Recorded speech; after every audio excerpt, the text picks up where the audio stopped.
అరే సురేష్, 1,00,000 రూపాయలు ఇచ్చాను కదరా, నీకు కావాలరా ప్లీజ్ రా. రే మాయా, కరెక్ట్గా 10 రూపాయలు నా అకౌంట్ లోనా, అంత రూపాయలు కూడా లేదురా. అరే ఎప్పుడంటే ఎలా చెప్తున్నాడు నువ్వు, నాకు కావాలరా ఇప్పుడు అర్జెంట్ రా. చూద్దాం సరే ఉండా. ఇవాళ 2 మ్యాచ్లు కదా, ఆర్సీబీ మీద 20,000, చెన్నై మీద 20,000 బట్టి డబ్బులు గురించి మేము ఆలోచించగా కూడా ఉన్నాయి మన దగ్గర. బెట్టింగ్ వేసుకుంటే డబ్బులు ఉన్నాయి కానీ నాకు ఇస్తా డబ్బులు లేవంటరా నీకు. చెప్తాను కానీ లే.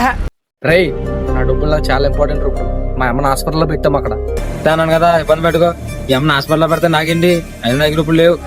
ఇంట్లో లేవు, నాకు కావాలరా ఇప్పుడు, నాకు కావాలంటే. ఏంట్రా నువ్వు ఇచ్చిన గ్రూప్ ఏంటి, ఆయన డబ్బులు లేవు, నీ దిక్కున్నదో చెప్పుకో. రే అలా కాదు, రే మన హాస్పిటల్లో పెట్టాను రా ప్లీజ్ రా. ఏ డబ్బులు అయితే ఇక రావు, ఏ పీకడ పీక.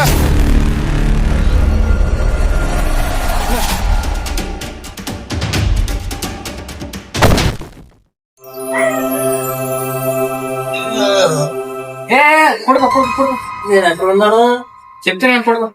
ఇదిగో ఈ 10 రూపాయలు ఉంచుకో. 10 రూపాయలు దేనికి? ఏం లేదయ్యా, మీ ఓడికి నువ్వు డబ్బులు ఇవ్వాలంట కదా, మీ ఓడిని కిడ్నీ అమ్మేసాడు. మీ ఓడికి ఇవ్వాల్సిన డబ్బులు నా ఫీజు పోగా ఈ 10 రూపాయలు మిగిలింది.